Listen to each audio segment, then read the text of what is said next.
James Lupton, delighted to be joined with John Scully.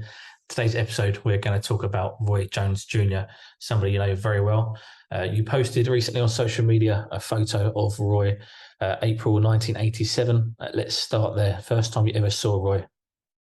Right. I had heard about him the year before at the Nationals, the same tournament the year before, but I didn't actually see him fight. And the only thing I heard, somebody 1986, and somebody just talked about how fast Roy Jones was. That was the first thing I ever heard about him, was he was really fast. I saw him fight for the first time in April of 1987 at the Nationals. He fought a guy on my team, actually, a guy who I had fought.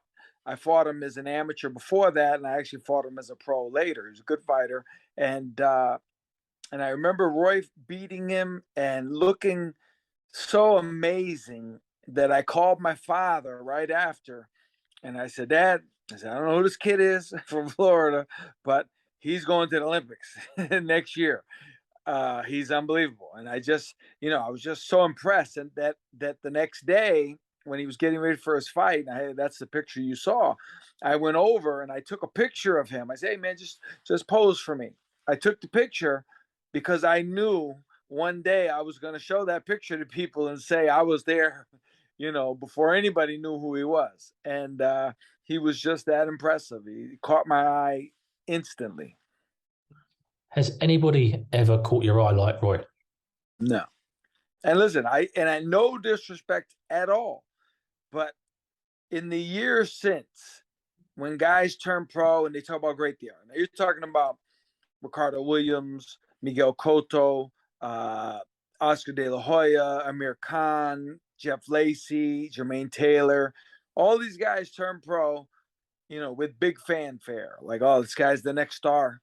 None of those guys compare to Roy Jones at that level when they were starting out. Like, you go watch Roy Jones in his second fight. Now, he had one fight as a pro in Pensacola, quick fight, and then he had his second fight, was an 8-round fight with Stefan Johnson, whose record at the time I think was like 12-2, 14-2. He's a good fighter, and Roy was stopped him in, I believe, the 8th round, and was dominant. Just looked like a veteran pro, and it was only his second pro fight. In his third fight, he fought Ron Amundsen, who at the time was 17-1. He was not only 17-1 as a pro, and I believe his only loss was a 10-round decision to Davey Hilton. But Ron was a top amateur in the 80s previously. He was a high-ranking guy in the whole night. He was a real legitimate opponent. Roy was 2-0. Roy dominated Ron Amundsen and stopped him, I believe, in the 7th round. So, like I say, just the visual test, the eye test. I go by that. I don't care about anything but what I see. And like I said, you can take any guy from the last 30 years that turned pro, and everybody said, "Oh, look at this guy. This guy's unbelievable." It doesn't, I've been spoiled because I saw Roy young as a young guy, and I knew right away, this guy was going to do great, great, great things. There was no question in my mind. You mentioned at the start of the call there, you phoned your father and you told him this guy's going to the Olympics. Let's Yeah. just quickly mention the Olympic final, the probably the greatest robbery in boxing and amateur boxing history. What are your thoughts on that final in Seoul? Uh, you know, Realistically, I think if you really look at it objectively, I would say that was from what I've seen, that was the worst robbery ever in pro or amateur. I mean, because you can't make a case at all for Park Si-hun. Like, not even, there's no objective way to look at it and go, maybe Park Si deserved that. No, there's no chance he deserved. And the thing is, Park Si-hun was a very good fighter. He was a World Cup champion in 1985. He was a good fighter. It wasn't, a fluke. I mean, he was a top guy. And to get to the finals in the Olympics, you have to be high level. And Roy, he looked like $1 million. It is what it is. I don't see, like, you could take, say, Chavez and Whitaker, which is in my mind was a very bad decision. A lot of people made a case and said, well, on the inside, Chavez was doing some good work and that you didn't really see or whatever. But There's no way you could make a case that Roy Jones lost that fight. No chance. You've got to know Roy over the years since 1987 when you first met him. Do Yeah. you feel that Olympic loss in the final there spurred him on and gave him some extra motivation in the pro ranks? I mean, it's hard to say because I thought even before the Olympics, like I say, before he ever even went to Seoul, I thought he was going to be who he was. So, I don't think at that point, I didn't think he needed any help because he was already on that path. Absolutely. Now let's talk about your relationship with Roy. So you saw him there, 87. When was it you next saw Roy in person? We would see each other at tournaments. I saw him actually at the 1988 Nationals. I saw him at the 88 U.S. Championships, and I saw him at the 88 Golden Gloves again. Then we were in training camp together with Sugar Ray Leonard ran a training camp in Maryland. And there was only like 5 or 6 of us, and Roy and myself were 2 of them. What was that like? Well, that's where I first sparred Roy. And a funny thing, you have to, when you're a boxer. Well, I'll give you an example. I remember a few years ago there was a guy, I forget who it was. It was a fighter. There was a fight coming up, and it was actually a female, a girl involved in the boxing game, and we were all talking in a group, and she was talking about this one guy, and she said, he's good, but he's got no pop. And in my, that means punch. He doesn't punch hard. And in my head, I'm looking at her and I'm thinking, how would you know? You've never been hit by like, what are you talking about? Like, because you cannot watch someone and decide on their punching power and Roy is proof of that, because until I sparred him, I didn't take him as a puncher. I saw him boxing super fast, but power never occurred to me until I sparred him. And literally on the first day, I'm like, wow, this guy, he hits like, lightning bolts. I mean, really, really heavy hands. And I didn't get that from looking at him. From watching him, I wouldn't have guessed he was a hard puncher, but he really was. And how many times did you guys spar? How many camps have you shared together? Oh man, it's hard. I mean, a few. Like we went as amateur with that camp, and then as a pro, first I moved to Pensacola for a while, so I was there, and then I left Pensacola, but I would come back for a few fights to go to training camp with him. Like I was there, like when he fought his first pay-per-view fight, which was with what's his name, Jorge Vaca. I sparred with him for that. That was the first time as a pro that I had sparred with him. Talk to me about the differences in sparring, Roy, from when he's an amateur to a pro. Obviously, you're both growing, you're both getting older, you're both developing your man strength. But in terms of ability and the technical side of things, just how much had Roy changed as a pro? I'll tell you what, honestly, he was as good as an amateur already. He was already good. It's a funny thing, and I actually have a newspaper article from Pensacola. They interviewed me in the local paper down there, 1991, talking about his upcoming fight, and I was saying, of all the guys that I had sparred with up to that point, good fighters. One thing about Roy that struck me was that he was very aware of every situation. Like every situation that we found ourselves in, whether it was on the inside, it was on the ropes, it was from a distance. I felt like he had an answer. Like he knew how to adjust his timing and his speed and his distance and all these different things.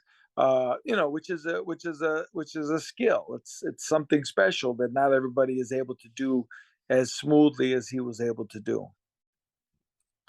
Is Roy the best you've shared a ring with? Overall, yes. I mean, I've boxed with, maybe over 1,000 people. I know Mike McCallum, James Toney, Vinny Pazienza, Henry Mosky. I mean, those guys all brought big things to the table. But I think in terms of the most difficult package if I call every fighter a package, his style and his speed and everything combined, Roy's overall package was the would be the most difficult to solve, the most difficult to beat on his best day, on everybody's best day. Now, say like for example, Henry Mosky was very, very good. He was not as dynamic as Roy. He didn't punch like Roy, but he would be probably equally as difficult to beat. But Roy had so much more facets to the game, speed and power, and he could fight on the inside and the outside. So for what guys had great skills, Mike McCallum, James Toney, and James Toney was a beast, But I just feel like overall Roy was the most dynamic, the most everything. Talk to me a little bit, obviously, when you share camp with guys and you're in as a sparring partner, do you guys spend any downtime together? Do you go out for food? Do you do anything away from the gym? Yeah, with most of the guys, some of them we didn't. Some guys I never saw them other than in the gym. James Toney, anyone who's been to camp with James Toney will tell you that you spend a lot of time with James and you have a lot of fun. The most fun I've ever had in my life in training camp was with James Toney. It was like summer camp. It was like we had so much fun. I mean, can't even tell you everything that we did. It was fun. With Roy, I can remember. We went out to eat.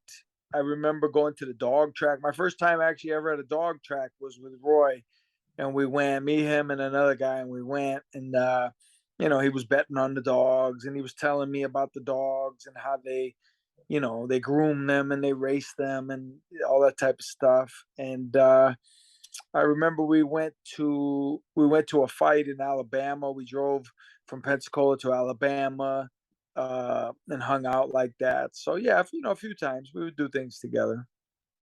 What was he like outside the ring? Because we've seen on the TV screens, charismatic, the personality, the showman as such. What's he like away from the ring, away from the cameras? Good guy, really good guy. He was a good guy. I mean, he is a good guy.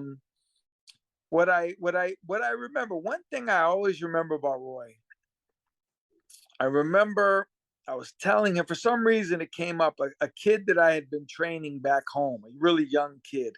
And the kid he was in a situation where his father, I think, had just died, and his mother was on drugs, and there was different things going on. And I remember I was explaining the situation to him. And I always remember the look on Roy's face. It was almost like pain, like he really genuinely had a pained look on his face, like he really felt what I was saying, and he really felt for the kid, even though he didn't know the kid. And that always stayed with me. I always remember that. What's your favourite memory of spending time with Roy? Man, a lot of stuff. I tell you, I remember going to the fight. We drove to Mobile, Alabama from Pensacola in two cars. And in his car, I remember it was Smoke Gainer and Billy Lewis and a couple other guys. And I had Buster Drayton and a couple other guys in my car. So somehow on the highway, we started like yelling out the window to each other, like making fun of each other, the car, like whoever was in that car was making fun of the people in our car. So they would yell something, and then we would have to think of something. So we would retaliate. It was like a war, like back and forth on the highway. We're yelling out the window, we're going a little slower so we could hear each other. And so we literally spent like an hour just, oh yeah, well, blah blah blah blah blah. Oh yeah, well, blah blah blah blah. And it just went back and forth for the whole trip. Fantastic. Talk to me a bit about, obviously, through Roy's career, towards the latter end of his career, he obviously climbed through the weights. He fluctuated all the way up. Do you feel that was a smart move on his part? Was that down to marketing? Was it down to not really wanting to make the weight no more? What was your thoughts on that side of things? I think if he retired after the John Ruiz fight, many people, many important people would say Roy Jones is the greatest fighter of all time. That's what I think. They would say that. Unfortunately, his post Ruiz career in a lot of people's minds, destroyed his legacy, which I don't agree with, because who you are in your prime is who you are. Ray Robinson, people say Ray Robinson is the greatest fighter of all time. Okay, but Ray Robinson also had 19 losses, the majority of which came when he was older than 38. Nobody holds it against him, but with Roy, they hold it against him. I'm not really sure why. There's no doubt in my mind. Now, it's a two-sided coin. I give Antonio Tarver tremendous credit, because not only did Tarver say it in the ring, he said, "You got any excuses tonight, Roy?" And he chased that fight. He was adamant that he could beat Roy, and he believed 100%. You have to give Tarver credit. And I remember meeting Antonio. I met Antonio for the first time in 1994, and then again in 1995. And him telling me I'm the best southpaw in the world. And he was amateur at the time. He didn't mean pro. He didn't mean Michael Nunn. He meant out of everybody, I'm the best. I said, okay, relax. You're, in my mind, I'm thinking you're still an amateur. And he had all these things he was telling me. And I was saying, it's kind of cool that this guy's confident, but he's older. He was like 28, I think, at the time, maybe 29. But he did it. You got to give him credit. But with that being said, I always tell this story to illustrate what I know. Losing weight is tough. It's tough on the body. It's horrible. I've done it many times. I lost fights where I believe I would have won if I hadn't been losing weight. That's another story, but it's tough. Now, that's me losing basically water weight.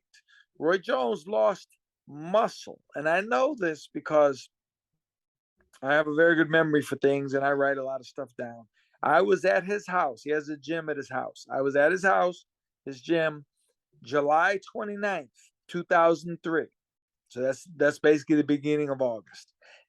I remember saying to him, wow, you look big. Like, you look like Herschel Walker, which, and I don't know if you know who Herschel Walker is, but he was a football player who was built really, really solid, really strong. He looked like a little tank.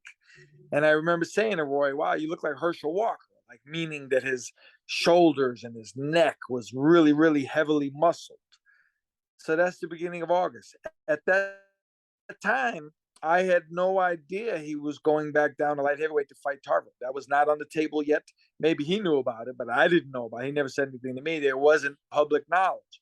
So basically, even if they signed the fight that day, July 29th, he had August, September, October, and the fight was in November. So he had basically 12 weeks to lose. Now, if I remember correctly, he weighed 193 for the Ruiz fight. So he's probably a little heavier by the time I saw him, 197, 198, whatever. So he had to lose all that weight in muscle to get down to light heavyweight in 3 months. Then I'm sure he didn't start the day I saw him. You know what I mean? He started a month later. So he probably had 8 weeks to lose all that muscle. That's what ruined his career. He came back. The fight with Tarver was horrific. He had to fight with everything in his power just to make it through that first fight. Antonio was all over him, hitting him with hard shots, and he was a bit weakened, and Antonio was taking it to him, and Roy had to fight back, and that may have been his last true effort, like real big effort. He was never the same. You don't have to even watch boxing to know that man was not the same after that fight. He was not a different fighter. He was a different human being. Physiologically, he was never the same, and he's not the same now. It's just, you see, his punch resistance was literally obliterated after that. His legs were basically gone after that. He couldn't sustain them any longer, losing the muscle and taking that abuse from Antonio in the fight that Roy won. Close fight, Roy won, but he took abuse from Antonio in that state. And it's very clear to me that he never recovered from it. It's a very interesting point you make there. You'll see cutting weight and coming down to a certain weight division. We know Roy had all the talent in the world. Right. But as you mentioned, when you go too far as such, it can take away your punch resistance, like you say, take away your legs. Just how important is it? Well, let me say this, and to illustrate it, I can give you the examples. Sugar Ray Leonard against Terry Norris, Muhammad Ali against Larry Holmes, Antonio Tarver against Bernard Hopkins, Oscar De La Hoya against Manny Pacquiao, Chad Dawson against Andre Ward. Identical to what Roy went through. They were at an advanced age. They lost the weight. They tried to get down to a weight they used to be at, and they all got destroyed. All of them. Those are great fighters, top fighters, world class fighters. Every one of them got brutalized. Muhammad Ali. People may wonder what I'm talking about with Holmes. Ali had gained. He had went up to 300 pounds at one point in his retirement. When he went back down to fight Larry Holmes, he got all the way down to, I believe it was either 211 or 217. No way in the world at 38 years old should he have gotten all the way down to 217. He should have been 224, 225. He was an older guy. And when older people, and by older in boxing, I mean in your 30s, you don't go down in weight. You don't. It's a stupid move. Chris Bird, when he went down in weight to fight Sean George, everybody said, "Oh man, he's going to kill Sean George. He used to be a heavyweight champ." I go, "Listen, he's not the heavyweight champ, and he's not a light heavyweight anymore. Look how skinny he looks. Look how frail he looked at 175, and he was in his 30s at the time." So Roy Jones, Mackie Showstone brought him up in weight to fight Ruiz, did a tremendous job, tremendous. But going up in weight and going down in weight is two very, very, very different propositions. In your opinion, as a fan point of view, what was Roy's best performance in the ring? You know, James Toney, of course. Believe it or not, his fight, I thought he looked phenomenal against, and he was later in his career, during his injured time, during his downtime. I thought he looked extremely good against Jeff Lacey. I thought he looked very good against Felix Trinidad. But for me, his fight earlier in his career, but it was a major fight. It was on HBO. His first big step-up fight when he fought Jorge Castro, who at the time was like 62-1 or something. His record was unbelievable. And then when he fought Percy Harris, who was a very good fighter later on that year, I thought in both of those fights he looked phenomenal. He was very, very super sharp. But like I said, of course, the fight with James Toney, considering the level of opposition and what was at stake, and they were in their primes, like both of them. That was a high level matchup, and he did what he did. Absolutely. Final topic I just want to mention, yourself, after boxing, you've moved into a training capacity and in the gyms. Roy seems to be doing that himself as well. He was training Chris Eubank Jr. very recently. Do you feel with Roy's boxing brain and what he'd done in the ring and his accomplishments, do you feel that makes for a great trainer? Not necessarily. I'll tell you, a lot of trainers weren't necessarily, great fighters, or even in some cases, not even very good fighters. Like I consider myself a good trainer. I consider myself to having a very good boxing mind, but obviously I was nowhere near Roy Jones. Like not even close. Sometimes, and I learned this with Sugar Ray Leonard when he was trying to train fighters back in the day, in that mid '80s. Sometimes the greater fighters don't make good trainers because so much of what they were able to do was not teachable. They couldn't teach people to be like them. And a lot of them, unfortunately, try to teach people to be like them. And sometimes they don't recognize that not everybody, most people on earth are not them. They're not going to ever be able to do what they did. So you have to go with what the person's capabilities are. And I think sometimes when people are at a great high level, a Sugar Ray Leonard or Roy Jones, they might expect people, mere mortals, to also be at that level and to do what they could do because it was so easy for them. They go, oh, come on, how come you can't throw 4 hooks in a row and then duck out and then throw an 18 punch combination? How come you can't do that? It's like, well, because you're special, champ, and so I think sometimes the greats, and probably in any sport, they expect people to be at their level. And most people need extra. They need more than just the magic that these legends had. Absolutely. John, we're going to leave it there. I really appreciate your time. Thank you very much for joining me today on the Fighter Podcast. Thank you very much.